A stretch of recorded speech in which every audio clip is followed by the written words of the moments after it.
வணக்கம் மக்களே. நம்ம கார்த்திக் கதையில ஆகஸ்ட் 14 என்ன நடக்க போகுது அப்படிங்கறத பத்தி தாங்க இந்த வீடியோல இப்ப நம்ம பார்க்க போறோம். மறக்காம இந்த வீடியோவுக்கு லைக் பண்ணிக்கோங்க. நம்ம சேனலையும் சப்ஸ்கிரைப் பண்ணிட்டு பக்கத்துல உள்ள பெல் ஐக்கானையும் கிளிக் பண்ணி ஆல்னு செட் பண்ணிக்கோங்க. அப்பதாங்க நெக்ஸ்ட் வீடியோ போடும் பொழுது உங்களுக்கு நோட்டிபிகேஷன் வரும். பார்க்கலாம். சோ என்ன நடக்குது அப்படின்னு பாத்துக்கிட்டீங்கன்னா, நந்தாவை நம்ம ஹீரோ கூட்டிட்டு வராரு. கூட்டிட்டு வந்ததோட அந்த காளியம்மாள் நந்தாவை பார்த்ததும் அதிர்ச்சி ஆகுறாங்க. இவங்கிட்ட தானே நம்ம வேலையை கொடுத்திருந்தோம், இவனை போய் இவன் இழுத்துட்டு வரானே, உண்மையை கண்டுபிடிச்சிட்டானோ அப்படின்னு நிக்கிறாங்க. அப்ப ஹீரோ அங்க நந்தாவை பிடிச்சு தள்ளிவிட்டு, ரேவதி நெருப்புல இறங்காத அப்படின்னு சொல்லி கத்துறாரு. அப்ப ரேவதி அதிர்ச்சியாகி நிக்கிறாங்க. அப்ப ரேவதி கேக்குறாங்க, என்னாச்சு அப்படின்னு. அப்ப பாட்டி கேக்குறாங்க, ஐயா பேராண்டி என்னாச்சு, ரேவதிய நெருப்புல இறங்க வேணாம்னு சொல்ற. அப்ப ஹீரோ சொல்றாரு, பாட்டி ரேவதிக்கு ஊத்துன மஞ்சள் தண்ணியில ஆயில் கலந்துருக்காங்க, ரேவதி அதுல இறங்குனா ரேவதி உயிருக்கு ஆபத்து அப்படின்னு. இது கேட்டதும் அங்க உள்ளவங்க எல்லாருமே பேரதிர்ச்சி ஆகுறாங்க. அப்பதான் அந்த வில்லன் சித்தி கிட்ட சொல்றாரு, சித்தி இதுக்கு மேல நம்ம இந்த இடத்துல இருக்கிறது ரொம்ப பெரிய ஆபத்து, வா இந்த இடத்துல இருந்து எஸ்கேப் ஆகி போயிடலாம் அப்படின்னு. அப்ப சித்தி சொல்றாங்க, இருடா என்ன நடக்குதுன்னு பாப்போம். அப்ப வில்லன் சொல்றாரு, சித்தி கண்டிப்பா அந்த நந்தா நம்மளை பத்தி உண்மையை சொல்லிருவான், அப்படி சொன்னா ரொம்ப பெரிய ஆபத்து, இந்த கிராம மக்கள் எல்லாருமே எல்லாரையுமே உண்டு இல்லைன்னு பண்ணிருவாங்க.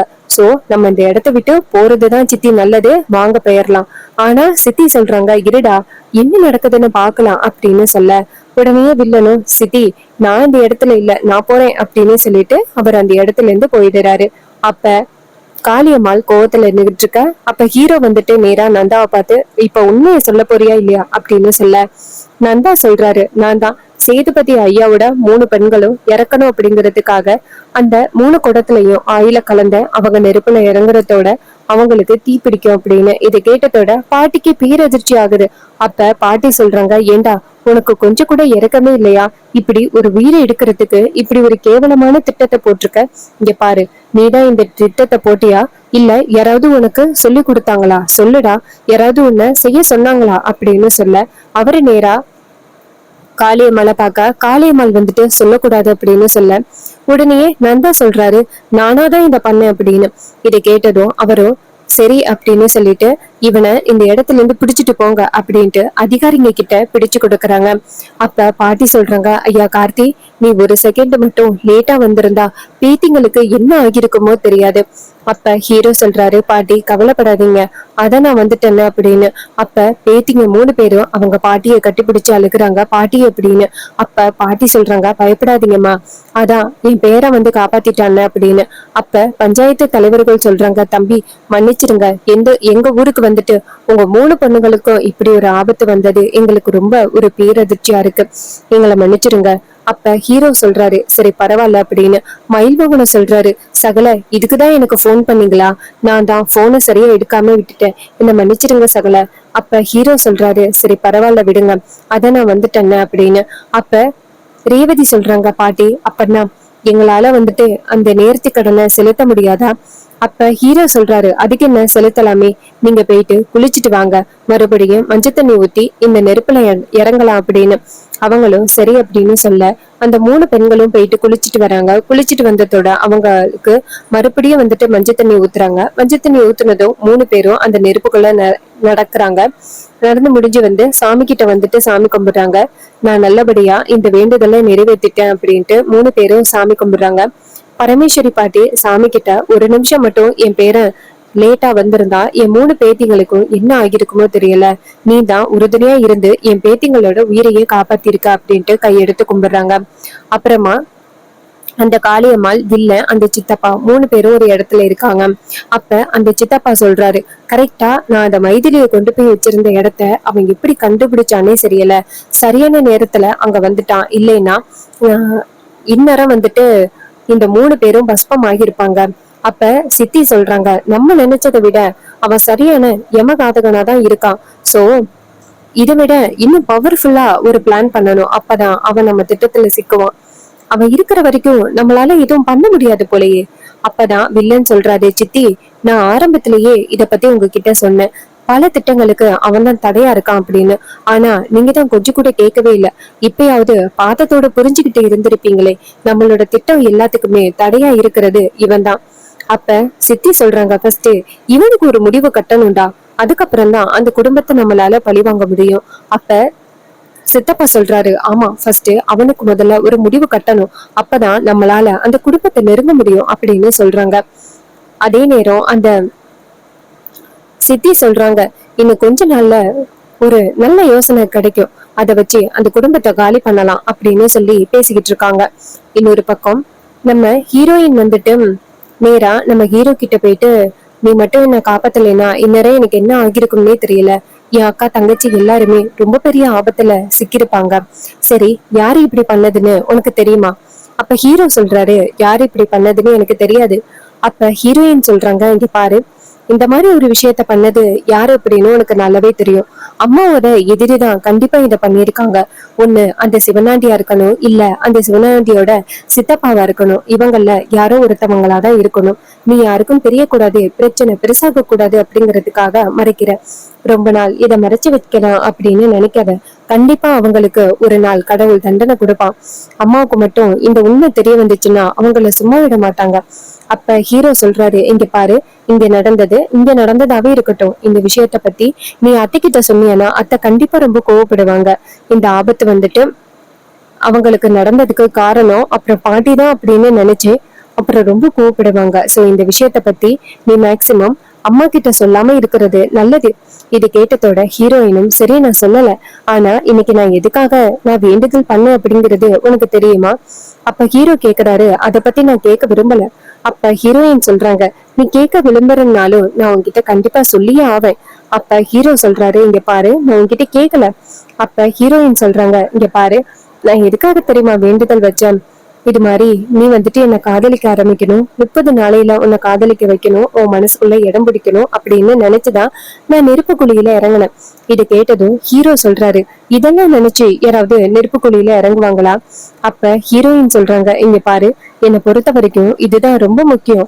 அத்தை இறக்கும் பொழுது என்ன சொல்லிட்டு இறந்தாங்க, இந்த குடும்பம் உத்தமையாகணும் அப்படின்னு சொல்லிட்டு தானே அவங்க இறந்தாங்க. அவங்களோட இந்த ஆசை வந்து நிறைவேறணும். அப்படிப்பட்ட ஒரு காரியத்துக்காக தான் நான் வேண்டுதலையே நிறைவேற்றினேன். இதை கேட்டதும் ஹீரோ சொல்றாரு, இங்க பாரு, அதுக்கு நான் ஒத்துழைப்பு கொடுக்கணும், அப்பதான் உன் ஆசை நிறைவேறும். அப்ப ஹீரோயின் சொல்றாங்க, கண்டிப்பா நீ மனசை மாத்திப்பா அப்படிங்கிற நம்பிக்கை எனக்கு இருக்கு. ஒரு நாள் இல்லைன்னா ஒரு நாள் உன் மனசுல நான் இடம் பிடிப்பேன், பாத்துக்கோ அப்படின்னு. அப்ப ஹீரோ சொல்றாரு, சரி, சீக்கிரம் ஆஸ்திரேலியாவுக்கு கிளம்ப வேண்டிய எல்லா திங்ஸையும் ரெடி பண்ணி வச்சுக்கோ. அப்ப ஹீரோயின் சொல்றாங்க, இருந்தாலும் உனக்கு கான்பிடன்ஸ் அதிகம்தான், உனக்கு எந்த அளவுக்கு கான்பிடன்ஸ் அதிகமோ அதே மாதிரி எனக்கும் அதிகமா இருக்கு, உன்னை காதலிக்க வைப்பேன் அப்படின்னு. பாத்துக்கோ, நான் ஆஸ்திரேலியா போற நேரத்திலேயாவது நீ என்கிட்ட உன் காதல சொல்லுவ, அது நடக்கதான் போகுது அப்படின்னு சொல்லிட்டு நம்ம ஹீரோயின் அந்த இடத்துல இருந்து போறாங்க. அப்ப ஹீரோ நினைக்கிறாரு, இவளோட இம்சை தாங்க முடியலையே, இப்ப எதுக்கு இவ தேவையில்லாம பல ஆசைகளை மனசுல வளர்த்து வச்சுக்கிட்டு இருக்கா, இதெல்லாம் சரிப்பட்டு வராது, சீக்கிரம் இவளுக்கு வந்துட்டு ஒரு பாடத்தை புகட்டணும் அப்படின்னு நம்ம ஹீரோ நினைக்கிறாரு. இன்னொரு பக்கம் மயில் வாகனம் அந்த இடத்துக்கு வராரு. வந்துட்டு, சகல, ரேவதி சொன்னது எல்லாத்தையுமே நான் காதுல வாங்கினேன், உங்க மனசுல இடம் பிடிக்கணும் அப்படின்னு வேண்டிக்கிட்டுதான் அவளே அந்த தீக்குழியில இறங்குனா போல. அப்ப ஹீரோ சொல்றாரு, இங்க பாருங்க, இந்த விஷயத்த பத்தி இப்ப பேச வேணாம், தயவு செஞ்சு விட்டுருங்க. அப்ப மயில் வாகனம் சொல்றாரு, இங்க பாரு சகல, முன்னாடி மாதிரி இல்ல, இப்ப ரேவதிக்கு உங்களை ரொம்ப பிடிச்சிருக்கு, ரேவதி உங்களை நல்லா புரிஞ்சு வச்சிருக்கா, நீங்களும் ரேவதியை புரிஞ்சு வச்சுக்கிட்டு உங்க லைஃப் ஸ்டார்ட் பண்ணா நல்லா இருக்கும்னு நினைக்கிறேன். நீங்க இதே மாதிரி நினைச்சிட்டே இருந்தீங்கன்னா எப்பதான் உங்க லைஃப் வந்துட்டு ஸ்டார்ட் ஆகும்?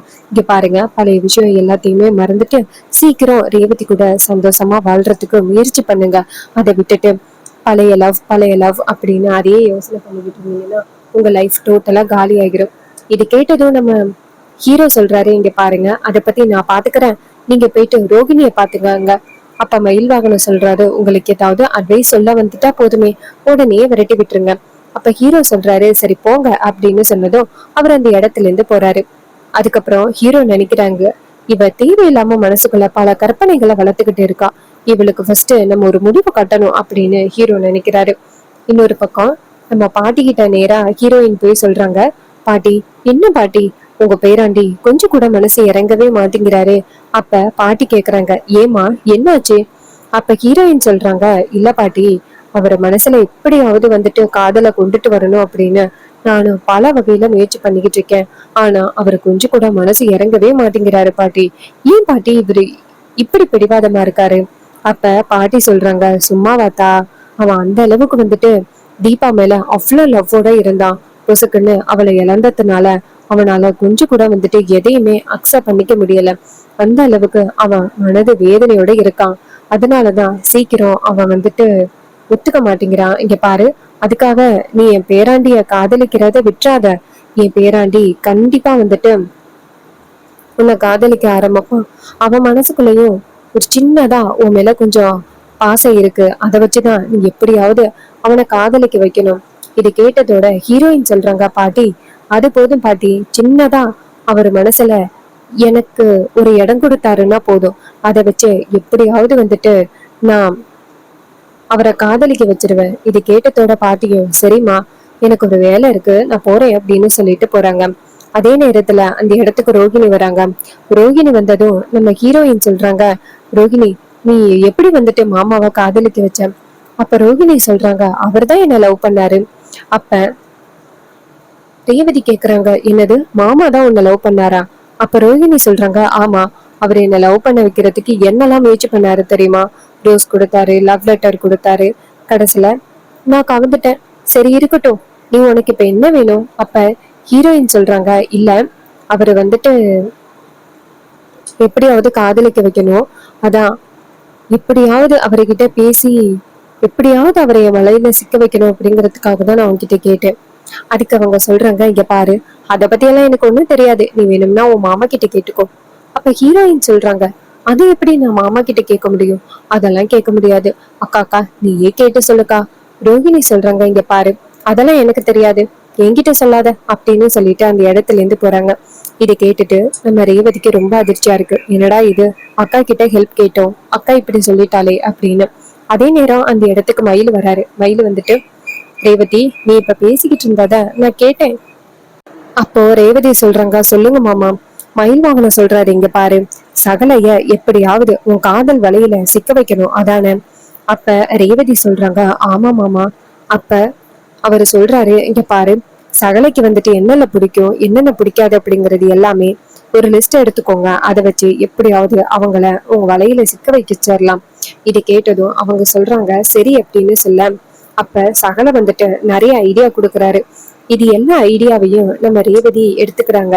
சரி, இத பயன்படுத்தி எப்படியாவது அவர் மனசுல இடம் பிடிக்கிறேன் அப்படின்னு சொல்லிட்டு அந்த இடத்துல இருந்து போறாங்க. அப்ப நம்ம மயில்வாகனம் நினைக்கிறாரு, சகல எந்த அளவுக்கு ரேவதி உங்க மேல பிரியமா இருக்கா, ஆனா நீங்க கொஞ்சம் கூட புரிஞ்சுக்கவே மாட்டேங்கிறீங்களே சகல அப்படின்னு நினைக்கிறாரு. அதுக்கப்புறம் நம்ம ரேவதி வந்துட்டு நேரா போயிட்டு ஒரு லெட்டர் எழுதுறாங்க. இது மாதிரி நீங்க இல்லைன்னா என்னால இருக்க முடியாது. இது மாதிரி ஒரு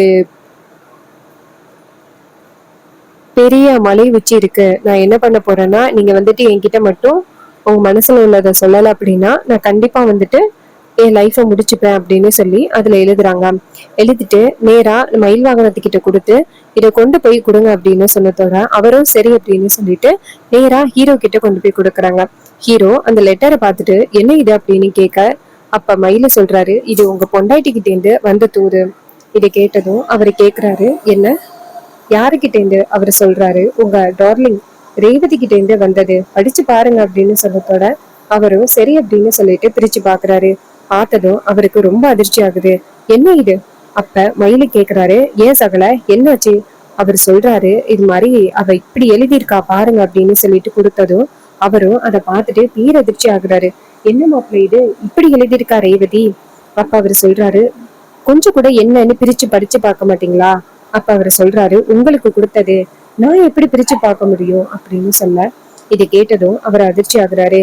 அப்ப மயில் சொல்றாரு, இதை கொடுத்தே அப்படியே அரை மணி நேரம் இருக்கும், வாங்க சீக்கிரம் அப்படின்னு சொல்லிட்டு ரெண்டு பேருமே சேர்ந்து கிளம்புறாங்க. ரெண்டு பேருமே சேர்ந்து ஒரு வீடு மாதிரி இருக்கு அந்த இடத்துக்கு போறாங்க.